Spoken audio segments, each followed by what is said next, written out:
you have something to learn from anybody and everybody. Let's respect people's points of view and Mm. who they are.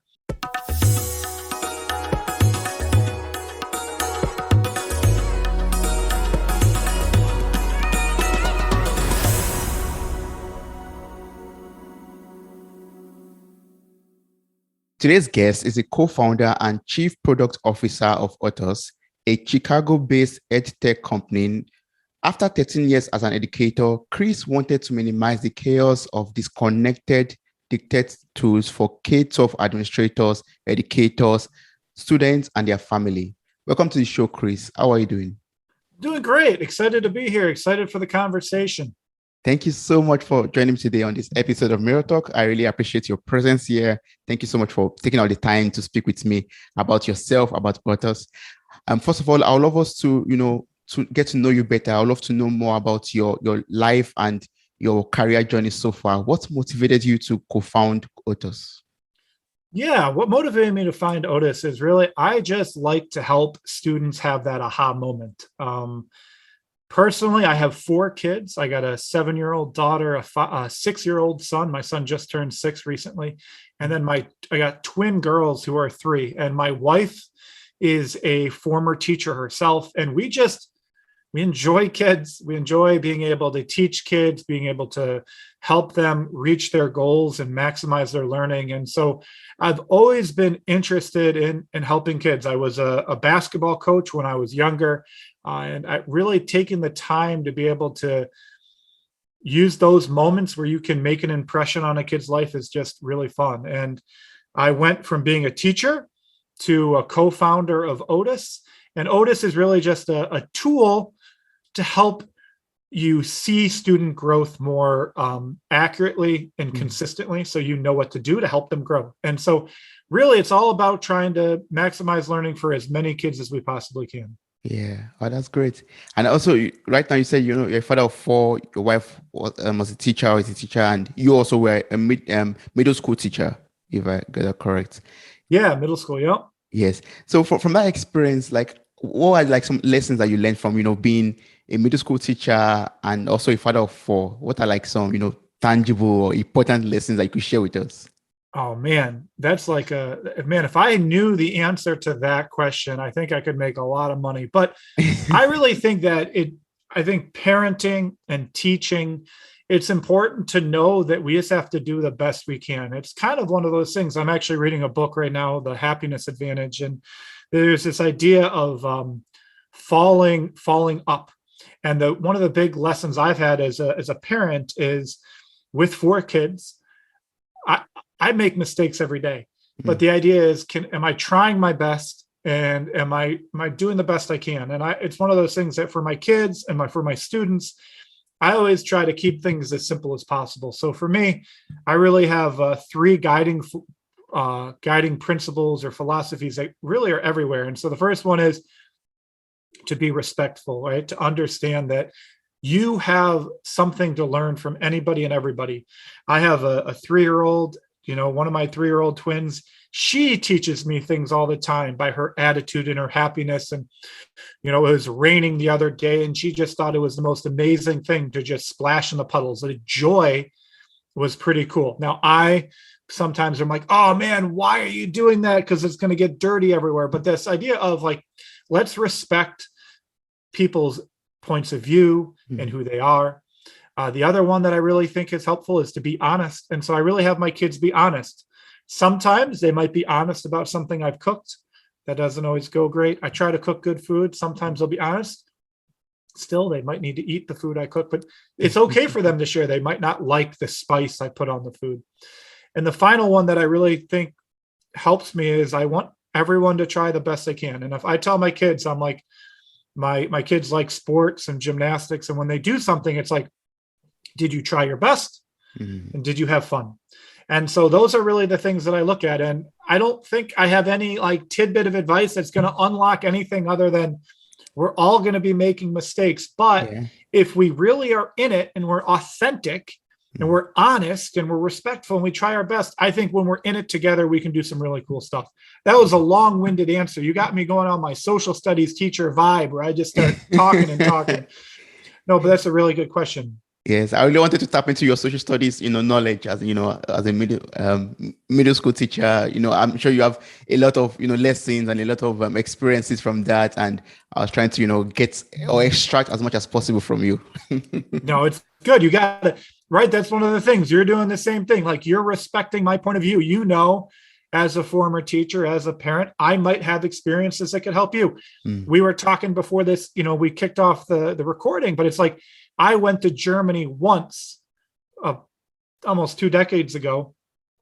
I would want to respect, where should I go to Germany now? How is Germany happening? And again, I'm learning you, what are things that you could teach me? Because I think if we take that opportunity to look at everything as an opportunity to learn, it can really allow for some great collaboration and some inspiration. Yes, that's very true. And talking about learning and, opening up ourselves to inspirations, I would love you to introduce me to the world of EdTech companies.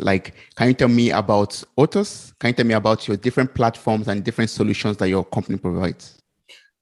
Yeah, so we really are a student growth platform where we really want to be able to see where a kid is today, where were they in the past, and really where do they want to go and how do we get them there? And we have all sorts of tools to help us be able to do that, right? We have these tools to help us analyze the information about a kid from the past and the present.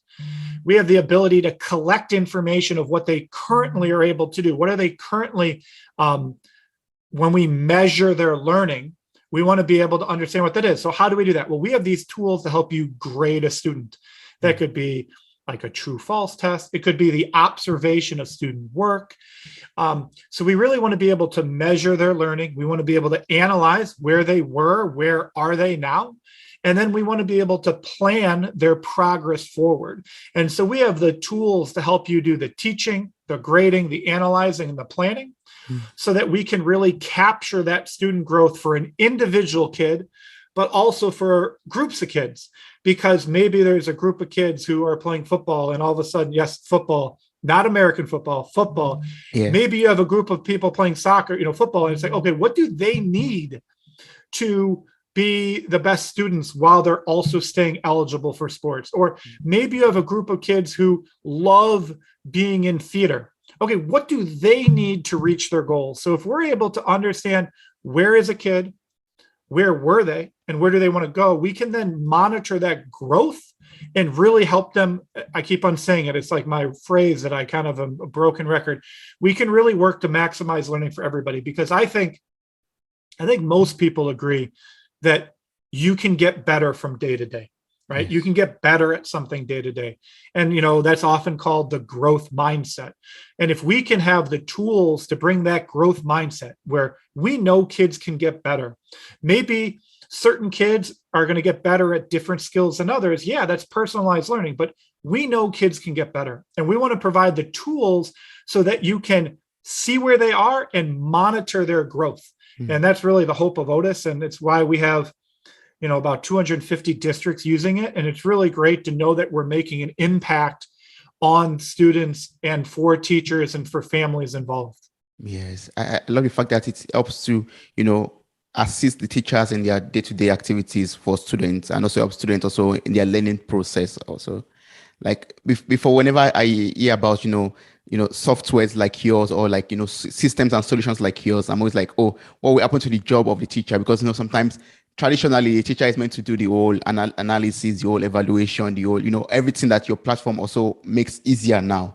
So for people out there who still have this traditional mindset, how would you tell them, or how would you encourage them to, look into EdTech companies without having the fear of losing their jobs as teachers? Yeah, I think that question becomes really important. I don't think any of us want to be automated out of this world, right? We don't want someone to all of a sudden a machine to take over. And I don't, maybe I'm wrong, but I don't think that's going to happen. If we think about how do we learn best, it's often through the connections with actual humans. And so what EdTech, education technology the goal of it should be to be a tool that are used by educators to help them become more efficient and effective at their job, right? If we really look at what a tool is meant to do, it's hopefully allowing you to be more efficient and effective. But you don't want to replace it, or else it's replacing something that might be not related to student growth. So the idea would be, maybe if we could automate some of the tasks that teachers were asked to do, they could focus more on connecting to kids, more on getting to know kids, more on being able to facilitate learning. That's really the goal of what education technology should be. Hey, we know you have to do these 100 things every day, these 100 jobs, these 100 tasks. Well, can we take some of them off your plate, making them easier so that you can do the job of talking to the kids who come into your classroom, talking to the kids of, hey, what are you passionate about? What are you interested in? What are your goals? I don't think, again, having 4 kids, that happens easily. I don't think you can have a machine go up to my son or daughters and say, what do you want to become when you're older, and unlock that. You have to develop that relationship, and that relationship building comes from getting to know them. Where were they? What's their history? What are their life experiences? What are their dreams? Maybe their dreams in 5th grade are to be a veterinarian. Well, maybe in 7th grade, they want to be something else. The idea is we need to be able to have our educators and our families who are supporting the students be able to focus on that, because oftentimes we're asking them to do a ton of things. That's very true. Yeah. And again, we know with this pandemic, situation that we had, or that we are still experiencing right now, it became very necessary for us to have, these remote learning solutions, and everyone had to start, running up and down to look for ways to educate the students, or just had to look for ways to, pass across information to the students. So what do you think about the current state of remote learning solutions right now? Yeah. I think remote learning needs to be used in supplement for in-person learning, right? I think that there are going to be times where, COVID really impacted the world in a horrible way, but like dramatically, in a dramatic way. We need to be able to have this teaching and learning happen anywhere we can. But I think that ability to connect, like Zoom is great. I've used Zoom a lot. Like one-on-one Zooms can become you can have a conversation. You can go back and forth.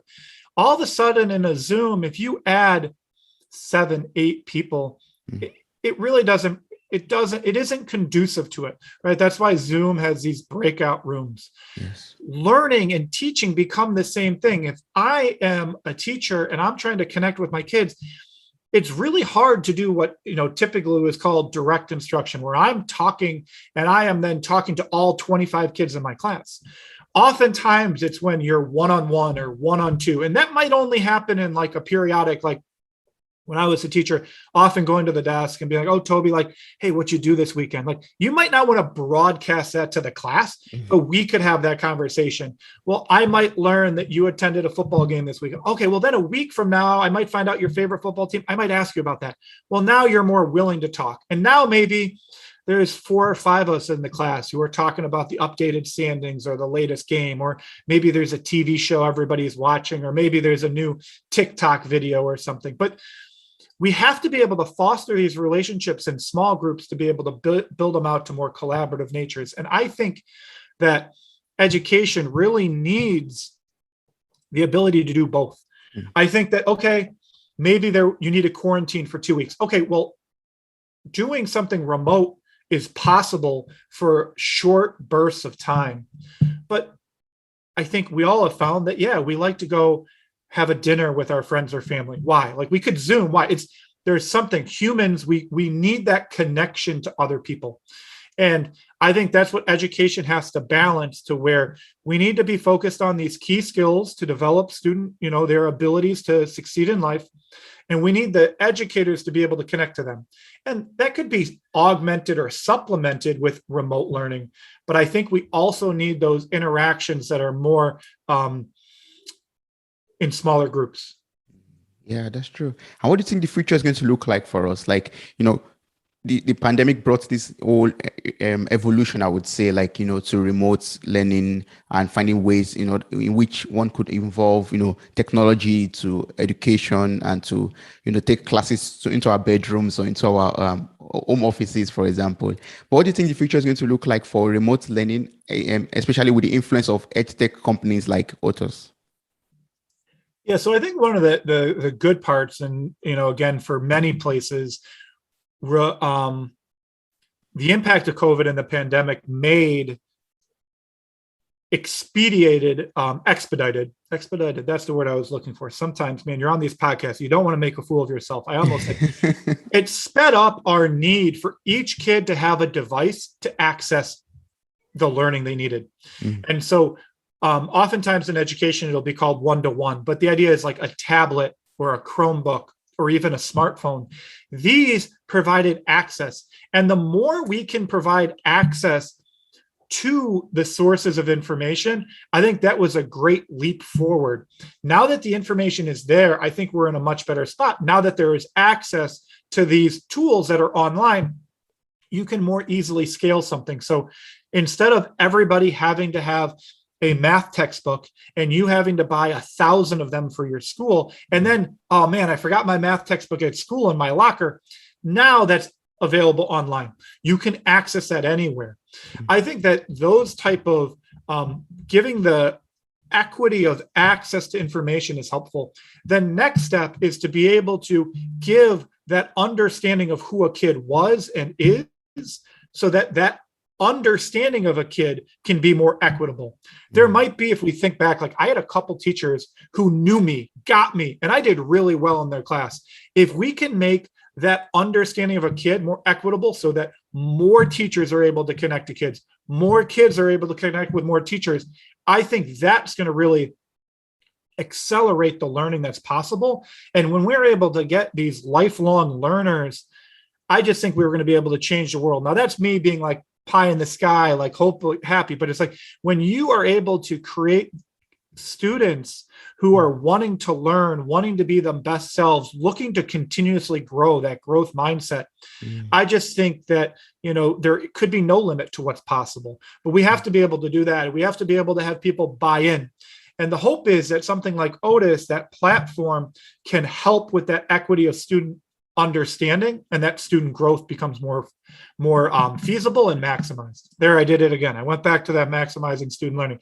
I'm on that kick right now, but that's really what we're trying to do. Yes, and that sounds very good. And now I think we've tried to, encourage or motivate someone out there who is looking into, adding EdTech into their educational system. But OTUS provides like a very seamless K-12 learning platform for administrators, teachers, students, and families. But for someone out there who is not still convinced or who does not still know for sure how this works, how can you explain this to the person? Like, can you give us a breakdown to how this system is seamless and it helps to, aid with learning for everyone? Yeah, so really, as a former teacher, and I think as working as a parent, nearly 40% of OTUS are former educators. So we really have that empathetic ear. But if people are looking to learn more, I think, listening to me on a podcast can be fun. But if you go to my.otus.com,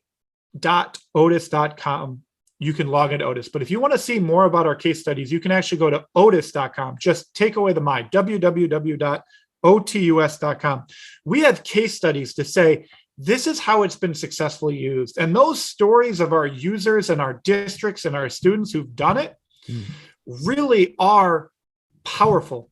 And on our website, otus.com, you can read these stories about how districts all across the United States have been able to take this platform and use it to do what they need to accomplish the initiatives they have.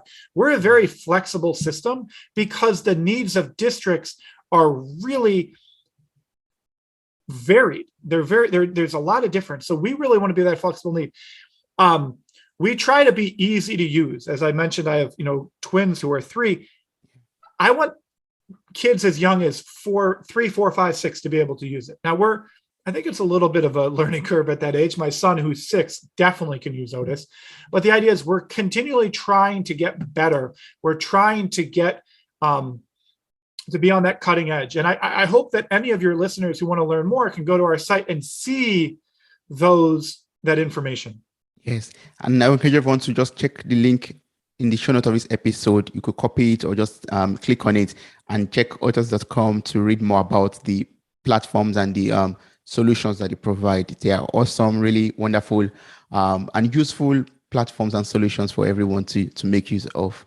So one of the need, like you were talking about, that it depends on the need of the district or school, for example. One of the needs could be, like, for example, to empower the educational system with technology. Like we are aware, for example, we are aware that yes, we need technology to improve our learning experiences and to ensure that the teachers also create more time to have human connection with the students personally.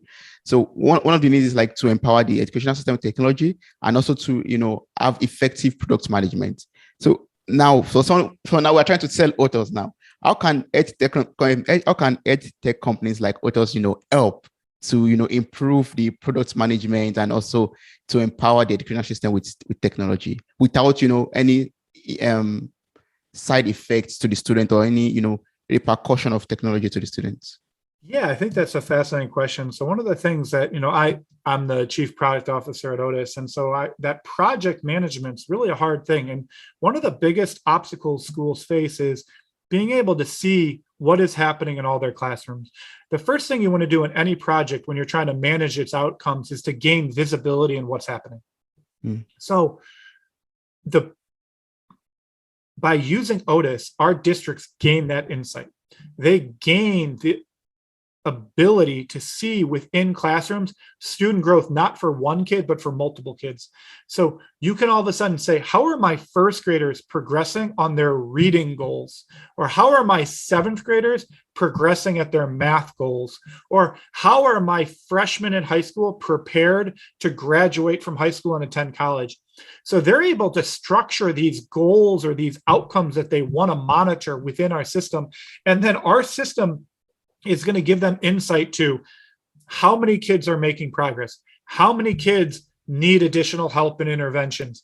And they're then able to act. And unearthing those insights first, I think, is a really big thing for us to be able to do. Because of that, I think that we have given the power of insight to our districts so that they can manage it. But that is something we're trying to get into. We're trying to better understand how we can help our districts do that. And I think we can better understand how our districts need by working with them. And step one, which I know is my long-winded answer, step one is really giving them access to the information that's happening every day in their classrooms. And with that information and with our analytic tools, they're able to act on that data in a really profound and impactful way. Yeah. Wow. Okay. So it's basically about, providing insights that are very useful and, could impact the whole process of learning and teaching the students. Yep. Yeah. Wow. And it's trying to give insight, right? So all the tools that we have for the facilitation of learning and the measurement of learning, we've tried to make those as simple and easy to use. So it's a seamless experience, kind of like if you were to wear a smart watch or a Fitbit or a Whoop or an Apple Watch. It's tracking things while you're just doing your normal stuff. We don't want there to ever to be, we want to limit the extra work ever asked of educators and students. We want it to be seamlessly embedded. And then our platform will help collect the information that's valuable for the key stakeholders so that they can better act on the information. Because in the past, it wasn't always present or provided or visible. So yes. Yes. Oh, that's awesome. That sounds great. And just from my own little experience from living in Europe here in Germany, it is very high importance or very, and privacy seems to be very important to us. Privacy is very important. And, revealing our information, our data, to technology or to systems like OTUS, for example, could come to questions. And, with data leaks like from big companies that we have from Facebook and co, so some people could be a little bit skeptical about, allowing their kids to be, exposed to such technology in so young ages. So how would you talk, how would you evaluate the privacy guidelines or system of authors, for example, and how safe is it for young kids to make use of the system or technology that is being provided to them through edtech companies?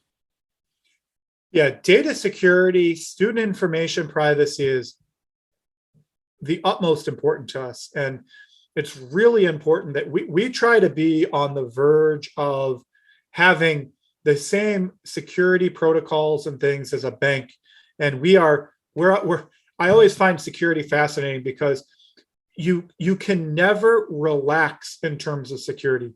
You always have to be pushing yourself forward. There are always things, there are malicious actors in our world, unfortunately, that are always trying to compromise something. So you have to stay one or two steps ahead of them. And it's a constant push to always get better. And that's something that we've really built OTUS on, that we want to be this secure place. So people, again, we do not own the data. The data is owned by our clients and our districts. It's their data. It's their students' data, right? As a district, you work for your kids. And that's where the data really belongs to. We just house it for them. And so we really take a lot of our time, energy, and effort to ensure that. And we are always trying to be on the utmost, the latest standards and things. And we've really done a pretty good job. But we can't rest. We always have to be pushing further. Further, yes. Oh, that's good. And you said it already. OTUS serves over 250 unique school districts with over 1 million monthly users and has grown revenue by 300% annually. That's so amazing. That's so great. So, Chris, can you let me into some secrets behind the growth and success of your company? What are the secrets? What am I supposed to do to have 300% annual growth? Yeah, my simple answer, I wish I had something better, is really to hire great people. OTUS started out with just, a couple people, and we've really grown. We're almost 80 people now. And really what's made OTUS successful is creating a culture of, again, I did bring those philosophies back of respect, of honesty, and of striving to be your best. And we really try to have those be ways that we communicate, we collaborate, and we problem solve. And by focusing on getting better every day, and by looking at every opportunity, every situation as an opportunity, if we make mistakes, if we have a failure, if we do something wrong, that is not something that we should dwell on in a negative way, but we should take it as an opportunity to improve. And because of that, we have, I must admit, I am lucky to be one of the co-founders, but the true success of OTUS is all the people who work at OTUS who are putting in the time and the effort. I'm able to talk to you. I'm able to have this fun conversation. And I know that my teammates, my team members, they are the ones continuing us to push us forward. They feel this ownership about being motivated to help kids learn. And having that motivation allows us to do really incredible things. And so I think the secret is to find something that you're passionate about. Find people that are really good at their jobs, who enjoy working with each other, and then strive to be your best every day. Yes. So it's all about, the honesty, about having a growth mindset. Yes. And also about respect. We have to be respectful. Yeah, you got to respect that I might hire somebody who's going to bring in a different point of view that's going to help us. Being able to respect the technological restrictions or what might be inhibiting us, combining that with what our users need, being able to have these conversations where you have wildly different points of view come together so that you can find the best path forward. Yes. Wow. So I also want to learn from your experiences. You are the chief product officer of OTUS also. How do you create a product that is attractive and competitive for the market? Yeah, I think that when we look at UI, like the user interface, it's really important. Some of the lessons we learned is, simplicity. I think we always like a ton of functionality, and sometimes OTUS has failed and we've done too much functionality. But when we look at things simply, and I love to ask a question of every project we do, which is, what is more difficult than it needs to be? And if we can look at what is more difficult than it needs to be and try to make that easier, I really think that we can make products that people want to use. And if we can have this feedback loop and this back and forth so that we are able to understand if we put something out and then we ask our users, what is more difficult than it needs to be with this? We can refine and kind of refine those edges, continue to enhance it, iterate on it so it is easy to use. But that has to be something that you're really focused on. It can't be something that you're doing infrequently. It has to be something that's done all the time. Yes, I can hear consistency there, right there. Yes, you have to be consistent and keep on growing. Wow, thanks so much, Chris. Well, thank you. I really appreciate the time. Yeah, so I still have like two more questions. As many questions as you want. My fault. I misread the situation. No, I can keep talking. No problem. Yeah, as a co-founder too, like that's like entrepreneurship, and you are a father of four, you have a family also. This is a question like I tend to ask a lot of entrepreneurs out there that I have the opportunity to speak to. I would really love to know how you do the whole combination and balancing of everything, like family, business, private life. How do you, put everything on a scale of balance and, have time to be physically fit, mentally fit, emotionally fit in every area? Yeah. Yeah, I think it's, to be honest, it's something I've struggled with. I think that one of the things I've struggled with is trying to, because OTUS is something that really the success of OTUS, I tie sometimes to like the success of my idea, right? Like I want it to be right because I want to be right.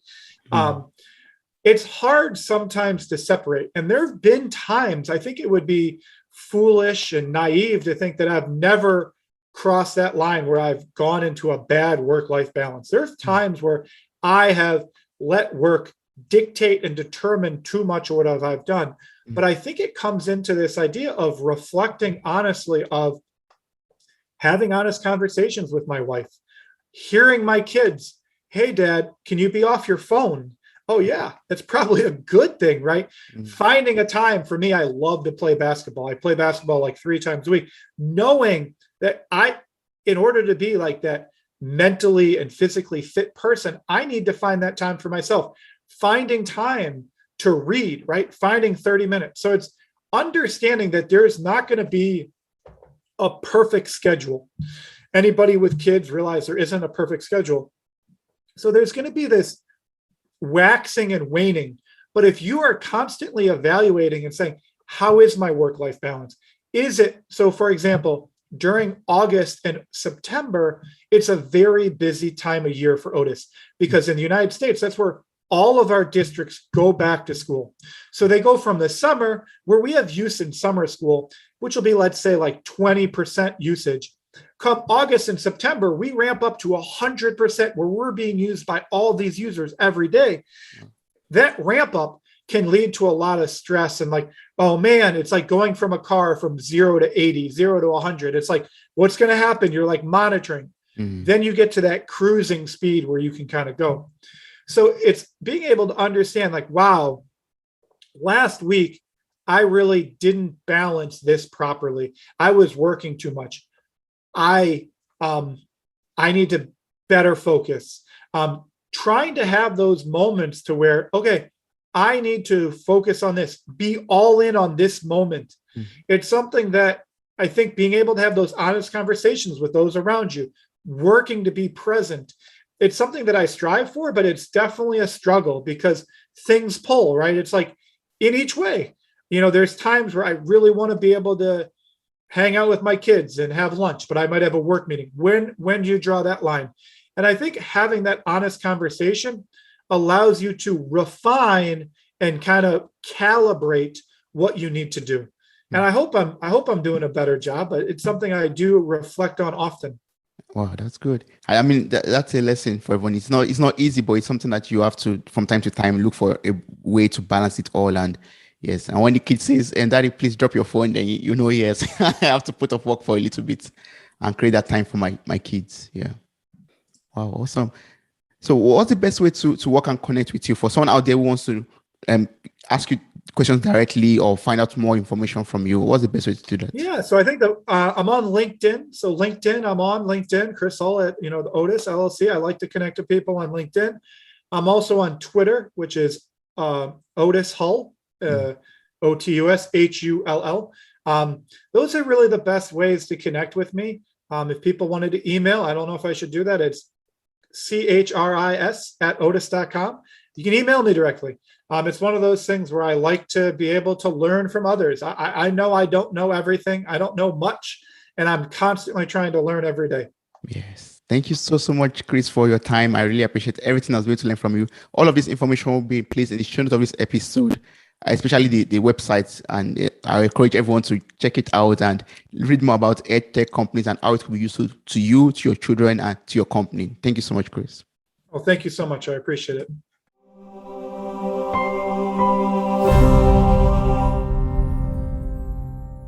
Hey there, podcast enthusiasts. Are you ready to add a little sparkle to your day? If you're loving the insightful conversations and captivating stories on Mirror Talk Podcast, here's a friendly nudge to hit that subscribe button. By subscribing, you'll never miss out on the empowering messages and thought-provoking discussions we bring to your ears. But wait, there's more.